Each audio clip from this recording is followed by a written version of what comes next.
Bab 536, aku tidak akan mengecewakanmu. Evelyn melanjutkan, satu-satunya 8 orang kuat di 8 alam yang muncul sekarang adalah nenek moyang keluarga Kotake, dan keluarga Kotake sangat ambisius dan pasti akan menghadiri konferensi ini. Saya khawatir keluarga Kotake juga merupakan anggota dari Sekte Gu. Jika ini masalahnya, itu akan merepotkan. Evelyn juga khawatir. Tidak ada yang memberi banyak dukungan kepada Julian sekarang. Akan sulit bagi Julian untuk menghadapi faksi sendirian. Ini bukan masalah besar. Julian tampak acuh tak acuh dan berkata, Raja akan membantuku pada saat kritis. Bagaimanapun, ini adalah pertarungan antara dua faksi, bukan pertarungan antara aku dan mereka sendirian. Aku lega tentang ini, tapi... Evelyn melirik Julian dan berkata, jika Anda tidak dapat meninggalkan alam ke-8, maka pemimpin aliansi harus lahir di alam ke-7, dan Anda sekarang telah memasuki alam ke-6, dan dengan kekuatan Fajra yang tidak dapat dihancurkan, kamu bahkan dapat bersaing dengan alam ke-7. Kamu mungkin tidak dikalahkan, kamu juga memiliki kesempatan untuk bersaing memperebutkan posisi pemimpin aliansi, bahkan jika kamu tidak dapat bersaing, maka kamu tetap harus. Apa yang kamu inginkan? Julian memandang Evelyn. Sabotase, Evelyn berkata sambil tersenyum, sekarang hanya ada satu penyabot yang mencegah konferensi berjalan lancar. Oh, apa idemu? Belum, kita akan membicarakannya nanti. Julian dan Evelyn mengobrol panjang lebar di Istana Kaisar. Saat ini, Sonia telah muncul di Kyoto, pergi ke halaman independen di pinggiran kota, dan menemukan Tuan Gao. Tuan Gao, situasinya telah berubah. Raja mungkin akan mengambil tindakan. Sonia memandang pria parubaya yang sedang menghangatkan diri di dekat api dengan sedikit kekhawatiran di wajah cantiknya. Tuan Gao, sebaliknya, tampak tenang dan bertanya dengan tenang, berita apa yang Anda dapatkan? Julian berperan sebagai Komandan Langit. Ini normal, posisi Komandan Langit sudah lama kosong, dan harus ada yang mengambilnya. Hanya saja pihak kita kalah saat pemungutan suara. Evelyn diusir dari keluarga Fisher. Sonia berkata lagi, kedua hal ini jelas bukan suatu kebetulan. 3 dari 4 klan kuno mengincar keluarga Fisher, dan sekarang keluarga Fisher bermasalah dengan keluarga Kotake. Pada konferensi Tianshan berikutnya, keluarga Fisher adalah terkepung dari semua sisi. Keluarga tidak dapat menemukan sekutu. Jika kami ingin menyelamatkan keluarga Fisher, kami hanya bisa bersatu dengan raja. Dan Roger adalah seekor rubah tua. Dia tahu bahwa jika dia mengungkapkan pendiriannya sekarang, keluarga lain akan mengikuti dan memilih Kam. Kemudian situasinya akan menjadi jelas. Ini akan menjadi pertempuran antar Kam, jadi dia mengusir Evelyn dari keluarga dan membantu Julian. Sonia mengungkapkan analisis dan pemahamannya. Tuan Gao berkata dengan tenang, bahkan jika ini masalahnya, lalu kenapa? Hanya Julian, gelombang macam apa yang bisa dia timbulkan? Tuan Gao tampak tidak peduli. Dan dia hanya ingin memaksa keluarga Fisher putus asa. Ran Jiajiang putus asa dan mencari raja untuk melindungi dirinya sendiri. Dalam hal ini, 3 klan lainnya yang memusuhi keluarga Fisher secara alami akan memilih Kam yang memusuhi keluarga Fisher. Dia berhenti sebentar dan berkata, kembali ke sungai. Rencananya telah dipercepat. Waktu hampir habis. Ya. Sonia tidak berkata apa-apa dan pergi dengan enggan. Dia berlari kembali untuk mengingatkannya, tapi Tuan Gao tetap acuh tak acuh, seolah semua ini adalah apa yang dia harapkan. Setelah meninggalkan ruangan, Sonia memasang ekspresi serius di wajahnya yang kekanak-kanakan, dan bergumam pelan, apakah ada ahli di belakang Tuan Gao? Siapa orang ini? Dia tidak bisa mengerti, jadi dia tidak terlalu memikirkannya, menggelengkan kepala kecilnya, dan meninggalkan halaman mandiri. Adapun Julian. Julian dan Evelyn telah menunggu Ivan dan Sarah. Keduanya datang dengan sangat cepat. Siang harinya, Ivan tiba lebih dulu. Ceka, Bos Fisher, itu benar. Dia adalah Raja Naga dari hutan belantara selatan, dan sekarang dia adalah Panglima tertinggi surga. Dia bertanggung jawab atas tentara api merah. Sekarang kamu memiliki keputusan akhir di hampir semua hal. Daxia, setelah Ivan duduk, dia berbicara sembarangan. Berhentilah menyanjungku. Julian meliriknya dan berkata, aku datang kepadamu kali ini karena aku punya misi. Ivan pun menjadi serius dan bertanya, misi apa? Julian berkata, Anda ada di sana ketika saya mengejar Kaisar terakhir kali. Kaisar diam-diam mempelajari racun itu, mengubahnya menjadi virus biokimia, dan menciptakan beberapa monster yang kebal. Sekarang Sonia telah mengambil alih misi Kaisar dan terus bertindak. Dia pasti melakukan penelitian lagi, dan basis penelitiannya harusnya berada di luar negeri. Saya ingin Anda menggunakan kekuatan Istana Hitam untuk menemukan basis penelitian yang baru dibuka untuk saya. Mendengar ini, Ivan memasang ekspresi serius di wajahnya. Bos Fisher, Anda menganggap saya terlalu tinggi. Dunia ini begitu besar, di mana saya dapat menemukannya? Julian berkata, menurut spekulasi, basis penelitian seharusnya tidak jauh dari Daxia, dan harus berada di negara tetangga. Anda harus fokus mencarinya. Informasi Istana Hitam tersebar di seluruh dunia. Saya yakin itu tidak akan terjadi. Sulit bagimu. Oke, aku akan melakukannya. Ivan mengangguk. Dia juga berharap Julian memberinya rahasia seni bela diri. Dia tidak punya pilihan selain mematuhi perintah Julian. Kamu harus mencari tahu untukku secepat mungkin, dalam 3 hari. Tidak mungkin. Ivan menggelengkan kepalanya. Jika Anda memberi saya lokasi yang akurat, saya mungkin bisa menemukannya dalam 3 hari. Tapi sekarang saya bahkan tidak memiliki lokasinya. Saya harus mencari kemana-mana. Dunia, saya mungkin bisa menemukannya dalam 3 hari, atau setidaknya sebulan. Tidak. Julian menolak, 1 bulan terlalu lama dan saya tidak bisa menunggu lebih lama lagi. Tolong cepat dan saya akan mengatur agar orang lain menyelidikinya. Oke, aku akan melakukan yang terbaik. Ivan tampak tidak berdaya. Setelah memberikan instruksi kepada Ivan, Julian pun menelepon Istana Naga di luar negeri. Istana Naga adalah sesuatu yang dia minta untuk dibangun oleh 8 naga langit sebelumnya. Tujuan dibangunnya Istana Naga adalah untuk menumbuhkan kekuatan sehingga di masa depan kita memiliki modal untuk melarikan diri tanpa cedera. Karena dia juga takut raja akan membunuh keledai itu. Setelah dia mengatasi masalah ini, ambil tindakan terhadapnya. Sama seperti Olsen dari Sekte Gus saat itu, dia adalah satu-satunya di keluarganya. Dia menelepon Selena. Selena juga melaporkan kemajuan Istana Naga. Saat ini, mereka semua sedang berlatih, dan beberapa telah mengembangkan energi sejati mereka dan menjadi ahli seni bela diri. Selama periode waktu ini, Istana Naga telah aktif di seluruh dunia, menghasilkan banyak uang, dan sekarang menjadi kekuatan yang sangat besar. Julian juga menyatakan permintaannya, meminta Longdian untuk menyelidiki lembaga penelitian yang dijalankan oleh Sonia. Setelah memberikan instruksi, dia menutup telepon. Bos Fisher, saya akan mundur dulu. Jika terjadi sesuatu, telepon saya. Saya akan menghubungi Anda segera setelah saya mendapat kabar. Ivan tidak tinggal lama di Istana Kaisar. Setelah menyapa Julian, dia segera pergi. Tidak lama setelah dia pergi, Sarah tiba. Suami. Sarah menghampiri dan memeluk Julian. Dia meringkuk ke dalam pelukan Julian dan cemberut, kamu telah pergi selama lebih dari sebulan. Aku sangat merindukanmu.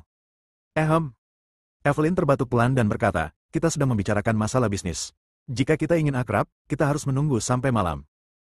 Baru kemudian Sarah melepaskan Julian, duduk di samping, dan bertanya, apa alasan memanggil saya ke sini kali ini? Julian mengangguk dan berkata, ini juga masalah besar dan membutuhkan kerjasama dari Istana Raja Surgawi. Julian menjelaskan rencananya secara rinci. Saat dia menyerang Tuan Gao, Sarah membawa Istana Raja Surgawi untuk menghancurkan pangkalan penelitian yang dibuka kembali oleh Sonia, dan membunuh semua personel terkait di pangkalan penelitian, termasuk Sonia. Tidak masalah. Sarah tampak bersemangat. Setelah menunggu begitu lama, dia akhirnya bisa membantu Julian. Dia bersumpah, suamiku, aku tidak akan pernah mengecewakanmu. Bab 537, Tentara Api Merah memblokir jalan. Sarah tiba, dan mereka bertiga berdiskusi lagi. Rencana pertempuran terperinci telah dibuat. Setelah musyawarah selama 1 sore, untuk sementara diselesaikan. Sekarang yang harus kita lakukan hanyalah menunggu hasil penyelidikan dan mengetahui keberadaan Tuan Gao. Setelah hasil investigasi keluar, saatnya mengambil tindakan. Itu saja untuk saat ini. Evelyn menghela nafas lega dan berkata, operasi ini hanya bisa berhasil dan tidak bisa gagal. Konsekuensi dari kegagalan akan sangat serius dan tidak ada yang bisa menanggungnya. Julian tampak serius dan berkata, hanya saja saya tidak tahu seperti apa rupa Tuan Gao sekarang, apalagi keberadaannya. Semuanya sudah direncanakan, tapi sekarang kami menemui masalah. Jadi siapa Tuan Gao? Evelyn berpikir sejenak dan berkata, saya juga belum melihatnya. Raja seharusnya mengetahuinya. Saat ini, saya harus menemui Raja untuk mencari tahu. Ingat dalam 1 detik. Aku akan segera pergi. Julian berdiri. Del. Evelyn tiba-tiba teringat sesuatu dan tiba-tiba memanggil Julian. Julian berhenti dan memandangnya. Evelyn berkata, saya rasa tidak perlu terburu-buru. Kita harus membuat pernyataan sekarang. Jika tidak, itu akan menjadi terlalu tidak normal. Seperti kata pepatah, ketika hal luar biasa terjadi, pasti ada monster. Anda sekarang adalah komandannya pimpin Tentara Api Merah. Jika dia tidak melakukan apapun, dia akan menjadi terlalu abnormal, yang akan menimbulkan kecurigaan Tuan Gao. Julian bertanya, apa yang harus kita lakukan? Evelyn tersenyum dan berkata, tentu saja, upacara suksesi akan diadakan dengan meriah untuk mengumumkan kepada seluruh dunia dan Daxia bahwa Panglima Tentara Api Merah telah berpindah tangan. Ini juga akan melumpuhkan Tuan Gao dan berpikir bahwa Anda juga orang yang mengejar kekuasaan. Tuan Gao bahkan mungkin menghadiri upacara suksesi Anda, sehingga kami dapat mengetahui siapa Tuan Gao. Julian berpikir sejenak dan merasa ini baik-baik saja. Lokasi basis penelitian masih diselidiki, yang akan memakan waktu beberapa hari atau bahkan lebih lama. Adapun pengangkatannya sebagai Komandan Langit, ini sudah menyebar secara internal. Jika dia tetap low profile, hal itu akan menimbulkan kewaspadaan orang lain dan membuat orang lain curiga. Baiklah, aku akan menyiapkannya sekarang. Julian berbalik dan pergi. Setelah dia keluar dari mulutnya, Evelyn bersandar di sofa, memandang Sarah, mengerucutkan bibirnya dan bertanya sambil tersenyum, Sarah, bagaimana hubunganmu saat ini dengan Julian? Benar. Sarah melirik Evelyn dan berkata, setelah masalah ini diselesaikan, kami akan menikah lagi. Apakah ini bagus? Evelyn tersenyum tipis dan berkata, saya khawatir itu hanya terlihat bagus di permukaan. Tahukah kamu bahwa Melanie pergi ke Jiangzhou? Aku tahu, jadi kenapa? Sarah berkata dengan tenang, itu hanya vas, hanya terlihat bagus, dan akan pecah jika disentuh. Bagaimana kamu bisa bersaing denganku? Aku mengendalikan istana Raja Surgawi. Aku dapat membantu Julian, semua pria tahu cara memilih. Sarah sangat percaya diri. Belum tentu, Evelyn menggelengkan kepalanya sedikit dan berkata, bagaimana jika Melanie hamil? Mendengar ini, ekspresi wajah Sarah langsung membeku. Dia menatap Evelyn dan bertanya kata demi kata, apa katamu? Melanie sedang hamil. Bagaimana ini mungkin? Evelyn tersenyum dan berkata, baiklah, bagaimana jika dia juga memiliki hubungan dengan Julian, tidak mungkin untuk mengatakannya. Oke, jangan dimasukkan ke dalam hati, saya hanya berkata dengan santai, saya sedikit lelah, saya mau mandi. Evelyn bangkit dan pergi. Pembicara tidak punya niat, tapi pendengar punya niat. Kata-kata Evelyn membuat Sarah waspada. Apakah gadis ini benar-benar hamil? Sarah bergumam bingung. Jika ini masalahnya, itu akan merepotkan. Jika Melanie benar-benar hamil, dia akan dalam bahaya. Mungkin Julian akan meninggalkannya lagi hanya untuk bertanggung jawab. Aku tidak akan pernah membiarkan hal seperti itu terjadi. Wajah cantik Sarah menunjukkan tekad. Evelyn pergi ke kamar mandi dengan senyum tipis di wajahnya, seolah-olah dia sudah mengendalikan segalanya. Julian pergi ke markas Tentara Api Merah. Distrik Militer Tentara Api Merah, Gerbang. Julian turun dari mobil. Bahkan sebelum dia mendekat, jalannya diblokir. Beberapa tentara bersenjata lengkap datang, moncong gelap mereka menunjuk ke arah Julian yang mendekat. Apa? Wajah Julian menjadi gelap, apakah kamu tahu siapa yang kamu lawan? Aku tahu, Raja Naga. Seorang jenderal dengan bintang di bahunya datang dan muncul di depan Julian. Dia berdiri tegak, memberi hormat dan berkata dengan keras, Anda adalah Panglima Tentara Naga Hitam di Hutan Belantara Selatan, dan Naga Raja Hutan Belantara Selatan. Tapi ini adalah markas besar Tentara Api Merah Kyoto. Anda tidak berhak masuk. Jika Anda masuk, Anda melebihi otoritas Anda. Tentara Api Merah berhak mencegah orang luar masuk. Julian melirik sang jenderal dan bertanya, siapa namamu? Kembali ke Raja Naga, Wakil Komandan Tentara Api Merah menghadap ke selatan. Richie berbicara dengan hormat. Namun karena rasa hormat, dia tetap tidak menyuruh bawahannya untuk melepaskannya. Raja Naga, ini adalah markas besar Tentara Api Merah. Bahkan jika kamu adalah Raja Naga, kamu hanya dapat memerintah Tentara Naga Hitam dan tidak berhak mencampuri urusan Tentara Api Merah. Silakan kembali. Jenderal Richie, tahukah Anda bahwa saya sekarang menjadi Panglima Tentara Api Merah setelah Dewan Perwakilan Rakyat mengadakan rapat pemungutan suara? Aku mendengar sesuatu, tapi dokumen penunjukannya belum keluar. Raja Naga ingin memasuki wilayah militer. Tolong bawa dokumen penunjukannya. Jika Anda tidak memiliki dokumennya, maaf, Anda tidak bisa masuk. Julian datang ke sini hanya untuk memberitahu Tentara Api Merah bahwa dia akan mengadakan upacara suksesi di sini. Ia juga mengetahui bahwa wilayah militer yang berbeda tidak dapat melampaui kewenangannya. Wakil Komandan Tentara Api Merah menolak mengizinkannya masuk, jadi dia benar-benar tidak punya pilihan. Dia menunjuk ke arah Richie, baiklah, Jenderal Richie, tunggu saja. Dia berbalik dan pergi. Setelah dia lewat, Tentara Api Merah meletakkan senjatanya. Seorang tentara bertanya dengan hati-hati, Jenderal Richie, apakah kita telah menyinggung Panglima baru? Akankah Panglima baru menyerang kita setelah dia menjabat? Apa yang kamu takutkan? Sebagai seorang prajurit, kamu harus mengikuti disiplin dan terus berpatroli. Setelah meninggalkan sepatah kata pun pada Richie, dia berbalik dan pergi. Dan Julian juga datang ke sini dan langsung menuju istana kekaisaran. Ruang tamu. Dia duduk di sofa dan berkata dengan keluhan, disiplin ini harus benar-benar diubah. Raja sedang membaca koran. Ketika dia mendengar ini, dia tidak bisa menahan diri untuk tidak meletakkan koran di tangannya dan bertanya, apa yang terjadi? Siapa yang menyinggung perasaanmu? Tidakkah aku ingin mengunjungi wilayah militer Qian?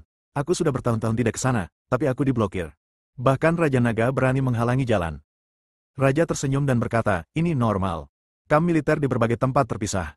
Ini adalah aturan yang ditetapkan sejak berdirinya negara. Ini tidak hanya mencegah komandan menjadi dominan, tetapi juga saling menahan.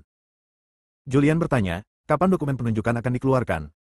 Jadi, apakah kamu cemas? Raja melirik Julian. Julian terkekeh dan berkata, saya tidak terburu-buru, tapi sekarang sudah menyebar secara internal. Karena semuanya telah dipilih, mari segera keluarkan dokumen penunjukan. Saya juga bisa mengadakan upacara suksesi dan mengundang orang-orang besar di Kyoto untuk perhatikan suksesi saya. Komandan Langit, alangkah baiknya mengundang Tuan Gao. Raja tercengang.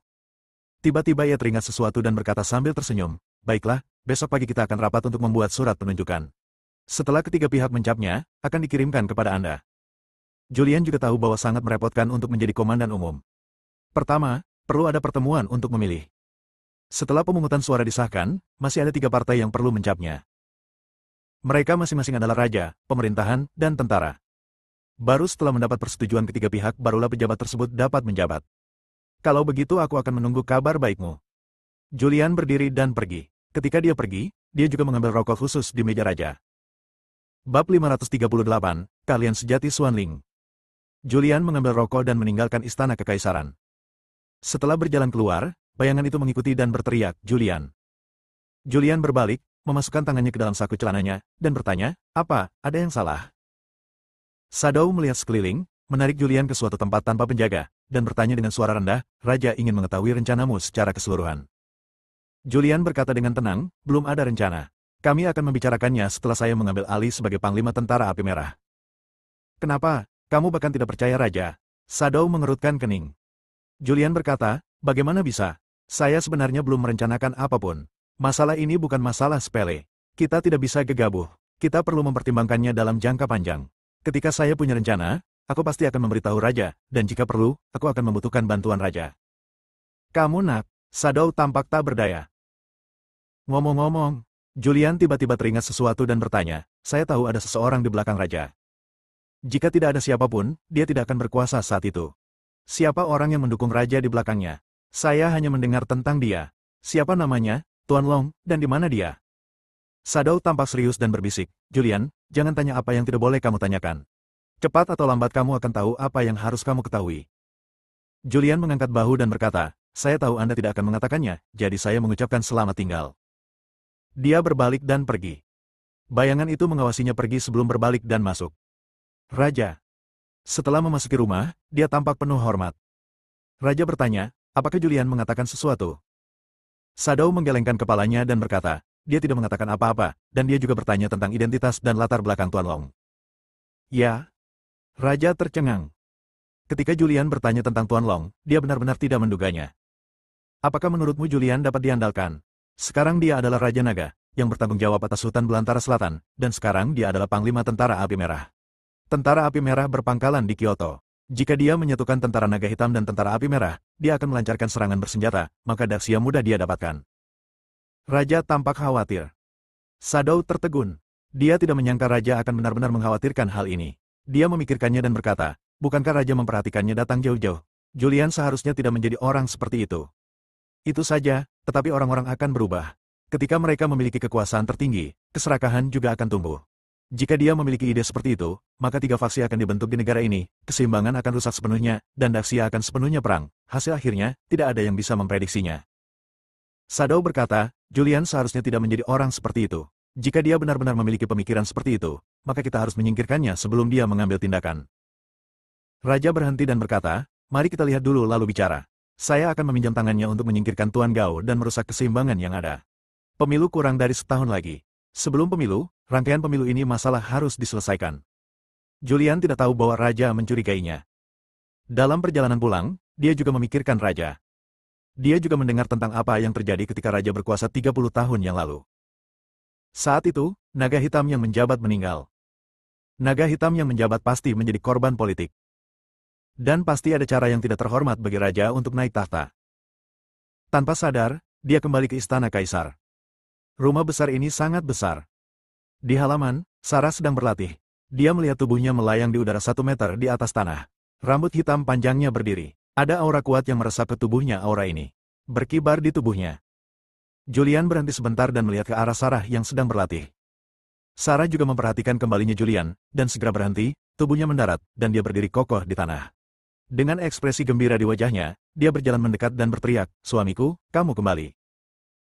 Julian melirik ke arah Sarah, yang wajahnya memerah, dan tidak bisa menahan diri untuk tidak bertanya, Sarah, keterampilan internal apa yang sedang kamu latih?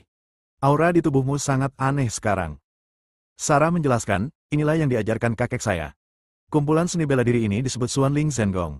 Saya mendapatkannya secara kebetulan ketika saya masih muda. Kakek berkata bahwa rangkaian keterampilan internal dan keterampilan mental ini sangat kuat dan sangat bagus.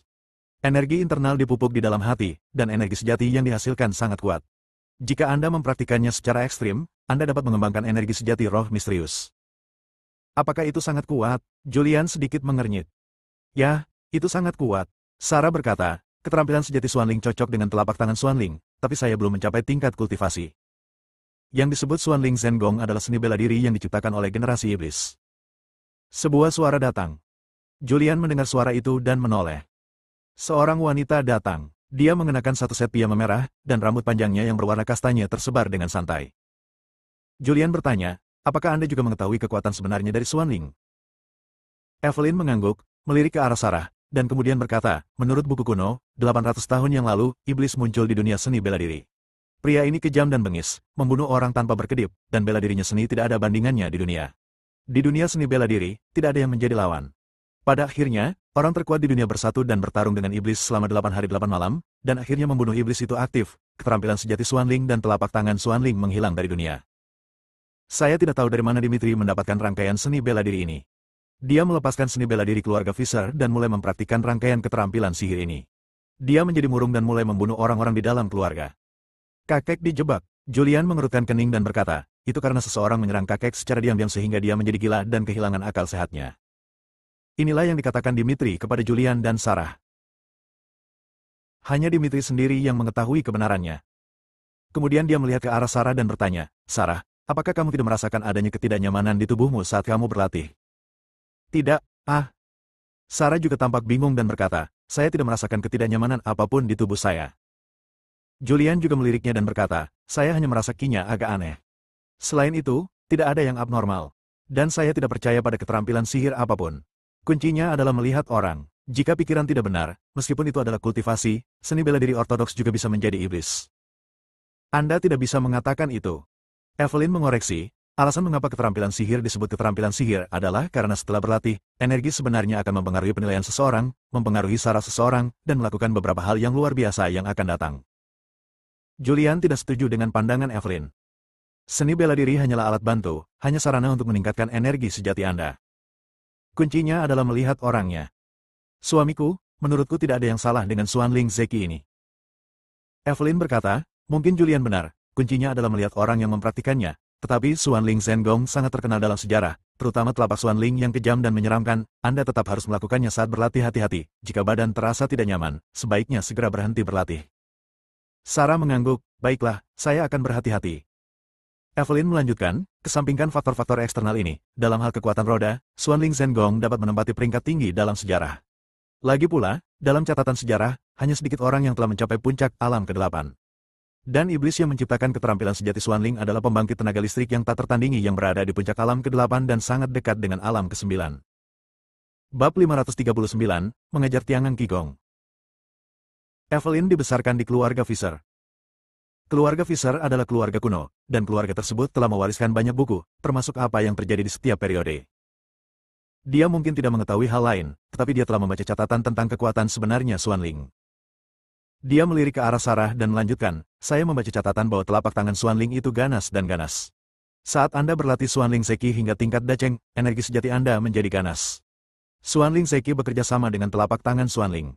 Setelah musuh terkena, jika dipukul dengan telapak tangan, ki beracun akan langsung menyebar ke seluruh tubuh, dan orang yang terkena telapak tangan tidak akan langsung mati, melainkan harus menanggung siksaan ki beracun tersebut, menjadi manusia, hantu, dan akhirnya seluruh tubuh akan layu dan mati. Ya, menakutkan sekali. Sarah juga berdebar-debar. Dia telah berlatih selama beberapa waktu, tetapi dia tidak menemukan masalah apapun, dan tidak ada tanda-tanda kejahatan dalam energi aslinya. Cobalah, Evelyn menunjuk ke sebuah pohon di halaman dan berkata, coba gunakan energimu yang sebenarnya pada pohon ini. Mendengar ini, Sarah mengangkat tangannya, dan energi sejati berkumpul di telapak tangannya. Energi sejati berubah menjadi kekuatan dahsyat yang menyapu dedaunan di pohon. Saat ini, dedaunan langsung layu lalu jatuh ke tanah. Julian berjalan mendekat, mengambil daun yang jatuh, memegangnya di tangannya dan melihatnya dengan hati-hati. Dia memang bisa merasakan kekuatan jahat, dan memegang daun layu di tangannya juga membuat orang merasa berdebar-debar. Evelyn berkata dengan tenang, jadi, itu benar. Sarah hanya berlatih pada tahap awal. Jika dia telah berlatih lebih dari 10 atau 20 tahun, energi aslinya tidak akan seperti ini. Julian mengerutkan kening dan berkata, Sarah, saya pikir Anda harus berhenti berlatih sesegera mungkin. Ayo lakukan ini. Saya akan mengajari Anda tiangan Qigong yang saya latih. Ini juga merupakan serangkaian metode pelatihan keterampilan internal yang sangat mendalam. Seharusnya tidak lebih baik dari Xuanling kekuatan sebenarnya buruk, dan setelah berlatih Tiangan Qigong, Anda juga dapat mempraktikkan kekuatan Fajra yang tidak bisa dihancurkan. Sarah juga ketakutan. Dia tidak ingin menjadi orang yang kejam, jadi dia segera menganggukkan kepalanya. Baiklah, kalau begitu saya tidak akan berlatih lagi. Segera, dia memikirkan sesuatu dan tidak bisa menahan diri untuk tidak berkata, tetapi kakek juga telah berlatih. Mengapa energi sejati kakek tidak seburuk yang Anda katakan? Saya telah melihat kakek menggunakan energi sejati, yaitu energi maskulin Haoran. Saya tidak tahu tentang itu. Evelyn menggelengkan kepalanya dan berkata, mungkin 30 tahun yang lalu, setelah dia kehilangan seni bela diri, dia berhenti berlatih keterampilan sihir ini dan malah berlatih seni bela diri lainnya. Apakah memang ada yang salah dengan kakek? Julian mengerutkan kening. Jika Xuanling Zhengong benar-benar seburuk yang dikatakan Evelyn, maka 30 tahun yang lalu, mungkin kakeknya yang memiliki masalah dengan latihannya sendiri. Seseorang tidak menyerangnya, bahkan jika kakeknya mengira seseorang sedang menyerangnya, mungkin itu dia. Ada yang tidak beres dalam kultivasi dan halusinasi terjadi. Julian meragukan kakeknya untuk pertama kalinya. Ada juga kebakaran di keluarga Fisher 10 tahun lalu. Apakah kakeknya memiliki keterampilan bela diri pada saat itu? Jika Anda memiliki keterampilan seni bela diri, mengapa Anda menyaksikan keluarga Anda dibakar sampai mati? Jika tidak, bagaimana dia bisa lolos? Semua misteri membuat Julian sulit dipercaya. Dia melirik Sarah. Sarah pasti sudah menghubungi kakeknya. Sarah, kembalilah ke kamarmu bersamaku, dan aku akan mengajarimu Tiangan Qigong. Dia membawa Sarah dan pergi. Evelyn berdiri di halaman, memandangi dua orang yang memasuki ruangan, alisnya sedikit berkerut, wajahnya penuh pikiran, dan dia tidak tahu harus memikirkan apa. Sebuah ruangan. Julian duduk bersila di tempat tidur. Sarah duduk bersila di seberangnya. Menatap mata satu sama lain. Julian memandangi wajah cantik yang menakjubkan di depannya dan bertanya dengan serius, Sarah, katakan sejujurnya, di mana kakekku? Aku tidak tahu. Sarah tampak sedikit bingung dan sedikit menundukkan kepalanya, tidak berani menatap langsung ke mata Julian. Dia masih hidup, kan? Apakah kamu sudah menghubunginya setelah Gunung Alak? Julian bertanya dengan agresif. Dia menduga kakeknya Dimitri masih hidup, tetapi belum dikonfirmasi. Dan Sarah sangat dekat dengan kakeknya, jadi keduanya pasti pernah berhubungan. Kamu beritahu aku. Julian mengulurkan tangan untuk memegang bahu Sarah. Sarah menatapnya dan mengangguk, ya, kakek masih hidup. Saya memang menghubungi kakek, tetapi hanya sekali. Ketika saya menghubunginya untuk kedua kalinya, telepon tidak dapat tersambung. Saya benar-benar tidak tahu di mana kakek. Mengapa kakek menyebabkan begitu banyak hal di Gunung Alak? Mengapa dia memalsukan kematiannya? Siapa yang dia tipu atau bingungkan? Suamiku, aku benar-benar tidak tahu. Kakek membawaku ke Gunung Arak. Aku tidak tahu apa yang dia lakukan di sana. Dia baru memberitahuku setelah kami tiba bahwa dia sedang mencari bodi api. Saat dia masih mencari, dia bertemu dengan ular api berumur sahabat. Kakek membunuhnya, mengambil empedu ular itu dan memberikannya kepadaku, dan membantuku memperbaikinya, sehingga aku dapat memiliki energi sebenarnya dari 3 alam. Sarah benar-benar tidak tahu apa yang ingin dilakukan Dimitri. Tapi Dimitri berkata bahwa dia tidak akan menyakiti Julian, tapi akan membantunya. Saat itulah Sarah menuruti kata-katanya. Mendengar ini, Julian mengerutkan kening. Dia tenggelam dalam pikirannya. Setelah beberapa saat, dia menghela nafas lega dan bertanya, kakek berada pada kondisi kultivasi apa? Sarah menggelengkan kepalanya sedikit, aku juga tidak tahu ini, kakek tidak pernah memberitahuku, tapi menilai dari kekuatan yang ditunjukkan oleh kakek, itu pasti sangat kuat, dan kakek sudah lama mengetahui rahasia peta tempat tinggal Gunung Huayu, tetapi tidak mempraktikannya. Ini hanya menunjukkan bahwa kekuatannya tak tertandingi di dunia, dan dia tidak lagi meremehkan rahasia seni bela diri dituli di Gunung Huayu. Julian menghela nafas tanpa daya. Dia selalu percaya pada kakeknya. Tidak peduli apa kata dunia tentang dia percaya bahwa kakeknya adalah orang baik. Namun kini, untuk pertama kalinya, dia meragukan kakeknya. Suamiku, kakek bukanlah orang jahat. Sarah berbisik, aku percaya padanya. Julian tidak terlalu memikirkannya dan berkata, mulai sekarang, kamu harus melupakan kekuatan sebenarnya dari Xuanling. Evelyn dibesarkan di keluarga Fisher. Keluarga Fisher telah meninggalkan banyak buku kuno selama ribuan tahun, catatan di buku kuno pasti benar. Kumpulan Xuanling Zhengong ini benar-benar keterampilan iblis. Jika Anda terus berlatih, saya khawatir sesuatu akan terjadi pada Anda, jadi saya akan mengajari Anda Tiangan Qigong sekarang. Oke. Sarah mengangguk. Dia juga khawatir akan terjadi masalah jika dia terus berlatih. Julian telah tinggal di kamar, mengajar Sarah Tiangan Qigong. Awalnya, dia ingin mengajari Sarah kekuatan magis yang tidak dapat dihancurkan, tetapi ini membutuhkan persyaratan yang sangat tinggi pada tubuh fisik, dan Sarah tidak dapat memenuhi persyaratan ini.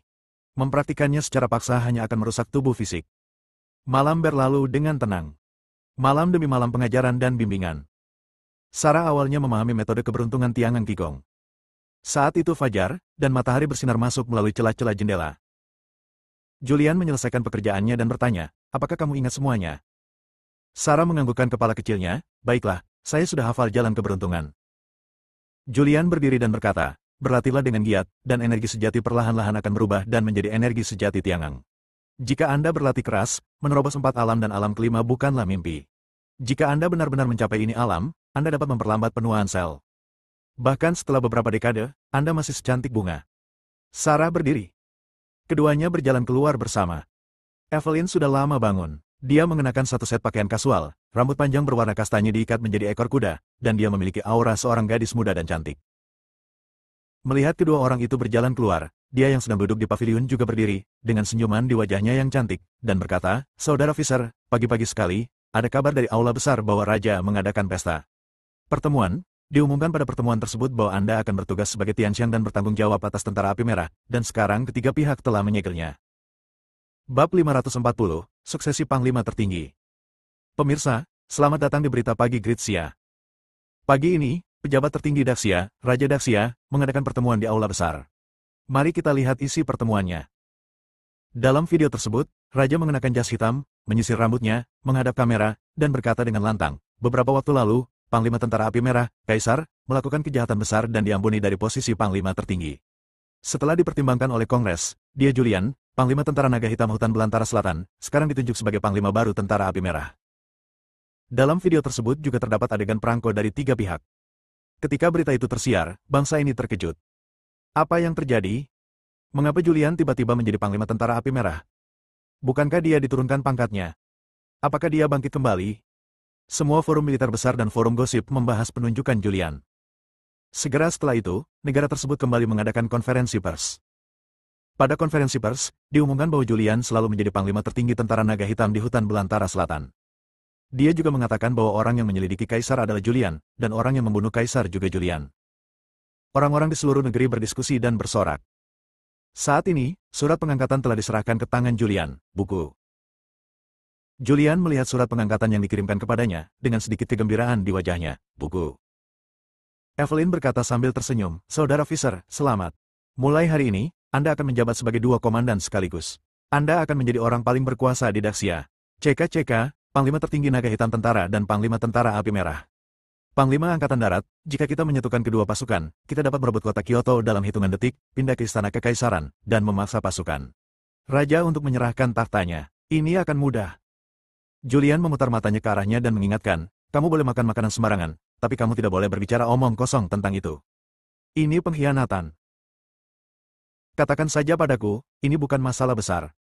Evelyn mengerucutkan bibirnya dan tersenyum, jika itu kamu, ambil kesempatan ini untuk memenangkan hati orang-orang, lalu mengundurkan diri sebagai pelatih dan memasuki dunia politik, setelah langkah besar dalam dunia politik. Setahun, tahta itu akan menjadi milikmu. Saya tidak punya waktu senggang. Julian menggelengkan kepalanya sedikit. Berdasarkan konvensi, personel militer tidak diperbolehkan untuk dipilih. Calon raja sebelumnya semuanya lahir di kalangan politik. Raja Daxia saat ini telah terpilih kembali selama 30 tahun. Julian tidak memikirkannya, dan dia tidak ingin menjadi salah satunya. Jika bukan karena situasi domestik yang tidak stabil saat ini, dia bahkan tidak ingin menjadi Panglima Tentara Naga Hitam Hutan Belantara Selatan. Ketika dia masih di Jiangzhou, ketika dia menikah dengan keluarga Hensel, dia menjalani kehidupan yang santai tanpa harus mengkhawatirkan urusan nasional. Saya harus pergi ke markas Tentara Api Merah. Kemarin, dia pergi ke markas Tentara Api Merah tapi dihentikan. Hari ini, saya harus pergi ke sana lagi. Sarah bertanya, apakah kamu ingin aku pergi bersamamu? Julian menggelengkan kepalanya, tidak, tetaplah di sini dengan tenang. Jika memungkinkan, gunakan informasi dari Istana Raja Surgawi untuk menanyakan tentang lembaga penelitian Sonia di luar negeri. Setelah lokasi lembaga penelitian ditentukan, saya akan melakukannya setelah mengetahui detail Tuan Gao. Kami dapat mengambil tindakan pada saat yang bersamaan. Sarah mengangguk, baiklah, saya akan memberitahu Anda untuk turun dan menggunakan seluruh intelijen Istana Raja Surgawi untuk menyelidikinya.